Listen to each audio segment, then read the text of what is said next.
It's now for an update on sports stories from across the globe. Aaron Akerijola joins us. Good morning, Arodibaro. Good morning to you, Vimbai. Good morning to you, Doctor. Good morning to you, Rufai. Let's start it off from the FA Cup.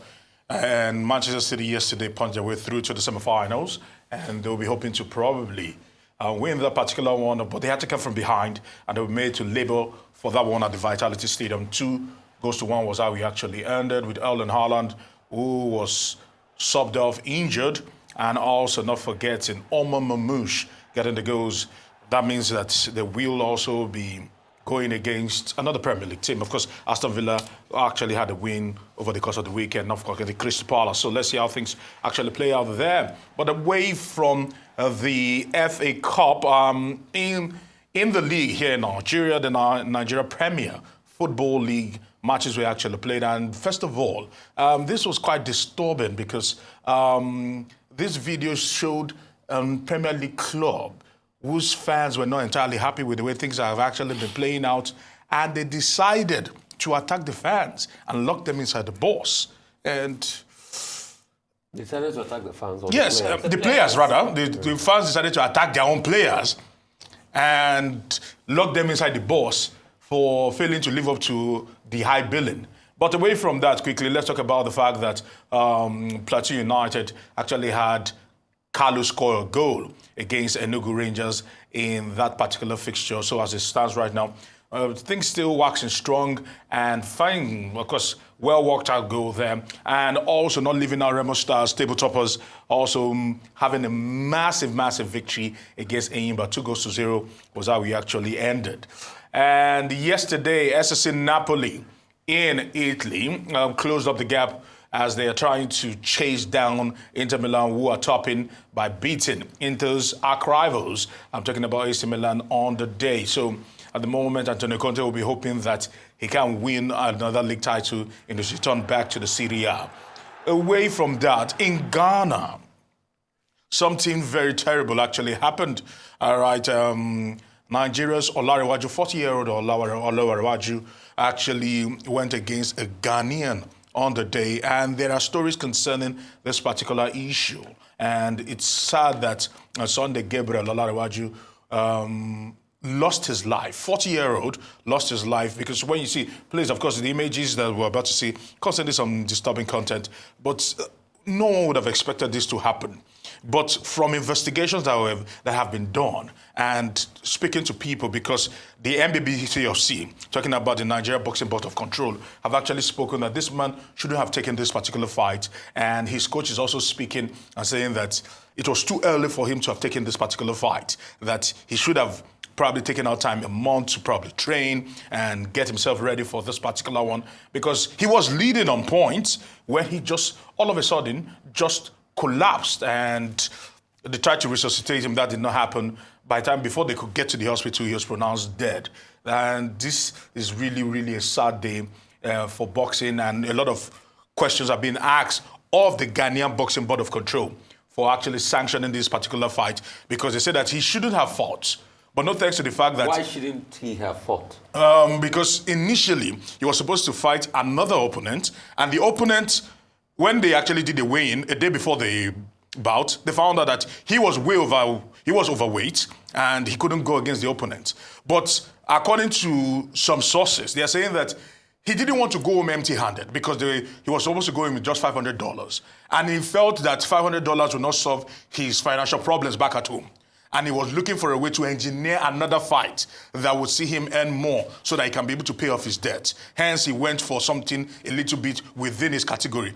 But having not trained in the last 1 month plus meant that he wasn't in peak performance or in peak shape to be able to go into that bout. So why did he allow him fight? Now, that's the big question. That is a big question. So that should be sued.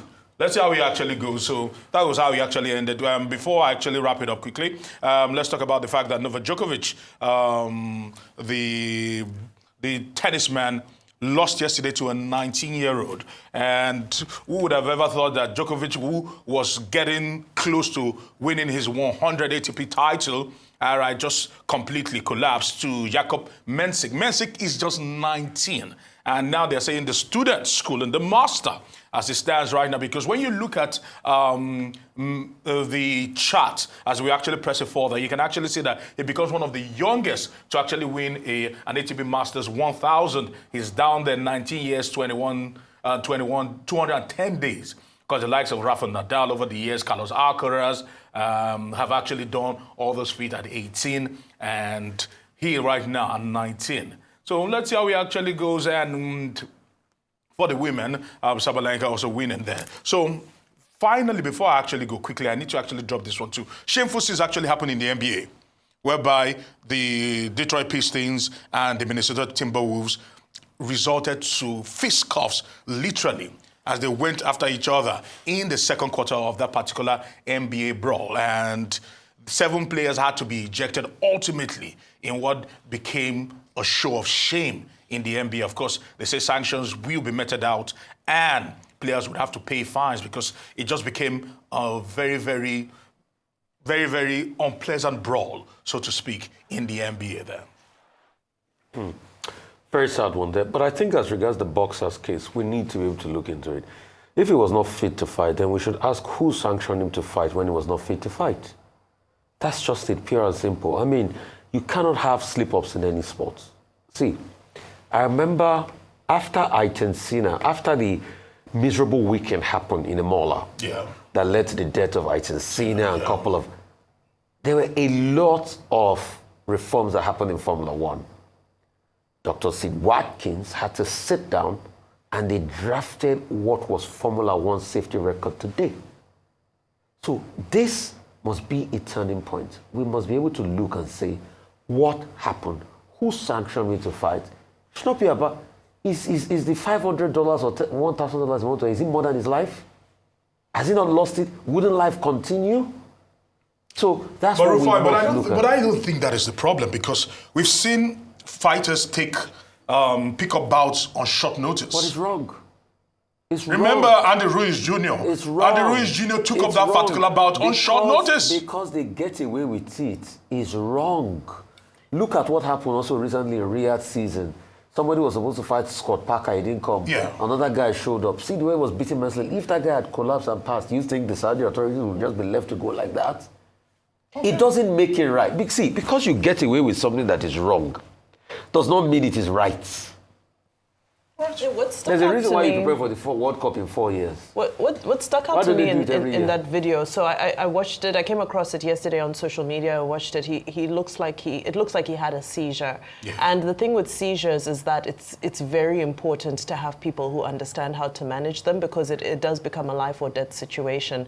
The referee, he hesitated a little bit before reacting, but eventually they did call in the doctor to the scene. But it's those seconds. So for me, I think the conversation is around first aid intervention in situations such as this. You see, they're trying to open his mouth. So ordinarily, you'd want to put a wooden stick or something of that nature, because the people who have seizures tend to swallow their tongues. But unfortunately, it looks like it was very graphic stuff. So for me, it's really around, are we prepared for emergencies? It's a conversation we have consistently, whether it be sports, whether it be in any environment, even in office environments. Are we actually prepared for medical emergencies? Because like the word emergency says, you never know when, where, and how it's going to strike. Then very lastly, Djokovic, I'm a Djokovic fan, but such an elegant loser. A great sportsman. He didn't comment much. He just said that this is Mensik's moment, and he's going to let him have that moment. And he congratulated him. He even acknowledged that he was the better player.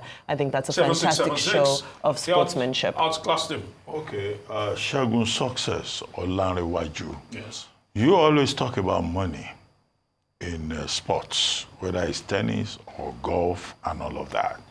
Now, this statement coming from his coach and also from Remy Aboderin, who is the Secretary General of the Nigerian Boxing Board of Control, NBBOC, is that, look, this tragedy occurred, God rest his soul, most unfortunate, because of money. They said that he was not allowed to fight on Friday because he was overweight. And because he was overweight, he was denied. Then the Nigerian contingent in the Ghana Professional Boxing League had left. They got to Aflao. They said it was when they got to Aflao that Success decided that he would go back because he had debts to pay. And he even collected the $500 additional that he had been offered on Friday.